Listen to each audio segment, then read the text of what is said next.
Assalamualaikum warahmatullahi wabarakatuh. Perkenalkan, nama saya Muhammad Irfan dari Fakultas Ilmu Komunikasi Universitas Teknologi Sumbawa Besar. Assalamualaikum warahmatullahi wabarakatuh. Perkenalkan, nama saya Pandu Satria Adiputra. Saya berasal dari Desa Maman, Kecamatan Muihulu, Kabupaten Sumbawa. Assalamualaikum warahmatullahi wabarakatuh. Perkenalkan, nama saya Hairul Rozikin dari Fakultas Ilmu Komunikasi. Assalamualaikum warahmatullahi wabarakatuh. Perkenalkan, nama saya Rahmat Hidayat MK. Saya mahasiswa Universitas Teknologi Sumbawa tahun 2020, jurusan Ilmu Komunikasi.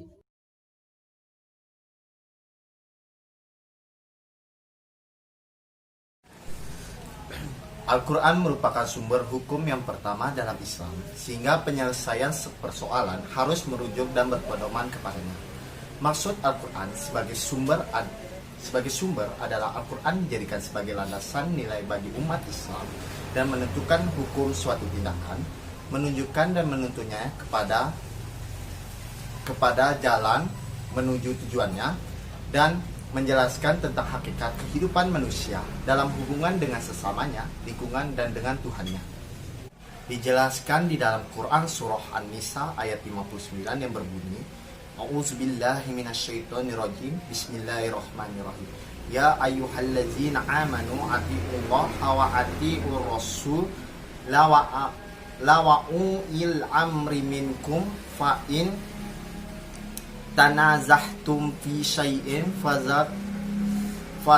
farudduhu ilallahi wa rasuli in kuntum tu'minuna billahi wal yaumil akhiri zalika khairun wa ahsanu ta'wila. Hai orang-orang yang beriman, taatilah Allah dan taati Rasulnya dan ulil amri di antara kamu. Kemudian jika kamu berlainan pendapat tentang sesuatu, maka kembalikanlah ia kepada Allah dan Rasul jika kamu benar-benar beriman kepada Allah dan hari kemudian. Pengertian Al-Quran dibagi menjadi 3, yaitu etimologi, terminologi, dan para ulama. Dan dari etimologi, Al-Quran asal katanya itu qiraah, berarti bacaan. Dan dari terminologi, Al-Quran ialah kalam Allah yang diwahyukan kepada Nabi Muhammad melalui perantara malaikat Jibril secara berangsur-angsur, tertulis dalam mushaf sebagai mukjizat, dan membacanya adalah ibadah. Dan menurut para ulama, hakikat Al-Quran yaitu wahyu atau kalam Allah yang disampaikan kepada Nabi Muhammad SAW. Isinya penuh dengan ilmu, tiada cacat dan keraguan di dalamnya. Ia juga merupakan penjelmaan dari kebenaran, keseimbangan pemikiran, dan karunia. Masa Al-Quran diturunkan. Yang pertama, secara berangsur-angsur selama kurun waktu 22 tahun, 2 bulan, 22 hari, atau 23 tahun. Yang kedua, Nabi diangkat menjadi Rasul usia 40 tahun, 13 tahun di Mekah, 10 tahun di Madinah, wafat usia 63 tahun.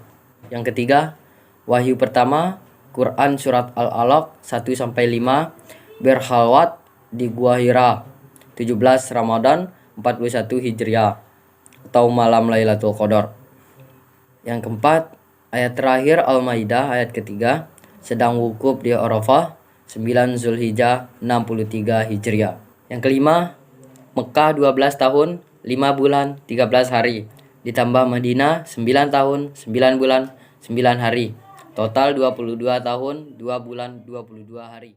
Kandungan Al-Quran.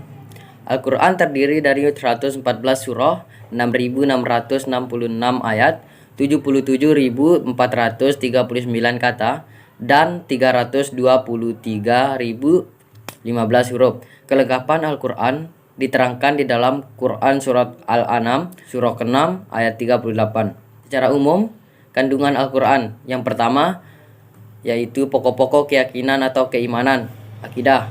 Yang kedua, pokok-pokok aturan atau hukum, syariat. Yang ketiga, pokok-pokok pengabdian kepada Allah, ibadah. Yang keempat, tata cara hubungan antara sesama manusia. Yang kelima, pokok-pokok aturan tingkah laku, akhlak. Yang keenam, sejarah para nabi dan umat terdahulu. Yang ketujuh, dasar-dasar ilmu pengetahuan. Jadi, ada beberapa fungsi dari Al-Quran, yaitu sebagai pelajaran dan penerangan. Al-Quran tidak lain adalah pelajaran dan kitab yang memberi penerangan. Surat Yasin ayat 69. Dan yang kedua, sebagai pembenaran kitab-kitab suci sebelumnya. Dan apa yang telah kami wahyukan kepadamu Muhammad, itulah yang benar, yang membenarkan kitab-kitab sebelumnya. Quran Surah Fatir ayat 31. Dan yang ketiga, sebagai pembimbing yang lurus. Segala puji bagi Allah yang telah menurunkan kepada hambanya Al-Quran, dan di dalamnya melainkan sebagai bimbingan yang lurus. Quran Surah Al-Kahfi 1 dan 2. Dan yang keempat, sebagai pedoman bagi manusia, petunjuk dan rahmat bagi yang meyakininya. Al-Quran adalah pedoman bagi manusia, petunjuk dan rahmat bagi kaum yang meyakininya. Surah Al-Jasiyah ayat 20. Dan selanjutnya, hikmah Al-Quran turun berangsur-angsur. 2. Banyak ayat-ayat yang diturunkan merupakan jawaban dari pertanyaan dan atau penolakan suatu pendapat atau perbuatan. Dan yang ketiga, ayat-ayat diturunkan karena ketika itu terdapat peristiwa-peristiwa yang tidak dapat dipecahkan oleh Nabi Muhammad, sehingga menunggu turunnya petunjuk dari Allah Subhanahu wa Ta'ala melalui malaikat Jibril. Dan selanjutnya, wahyu pertama, Quran Surah Al-Alaq 1-5. 1. Dorongan untuk membaca dan memaknai kekuasaan Allah, baik yang tersurat dalam Al-Quran maupun alam ciptaannya. Dan yang kedua, membaca atas nama Allah, Bismika Rabbik, yang memberikan syarat bahwa ilmu pengetahuan yang diperoleh manusia hendaknya diunjukkan dan diajukan semata-mata karena Allah. Dan yang terakhir, Al-Maidah 1. Wahyu Allah telah diturunkan secara sempurna kepada manusia melalui Rasulnya, dan agama Islam telah ditetapkan sebagai agama yang diridhoi Allah. Kedua, kemampuan wahyu yang telah diturunkan kepada Muhammad mengandung arti bahwa Al-Quran memberikan dasar-dasar nilai.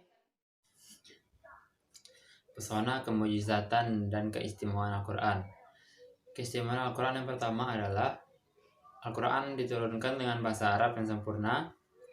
Yang kedua, Al-Quran menembus seluruh waktu, tempat, dan sasaran. Yang ketiga, Al-Quran merupakan sumber informasi tentang Tuhan, Rasul, dan alam gaib. Yang keempat, Al-Quran adalah naskah asli yang terjaga keasliannya. 8 nama lain Al-Quran. Yang pertama, Alkitab, kumpulan yang tertulis. Yang kedua, Al-Furqan, pembeda.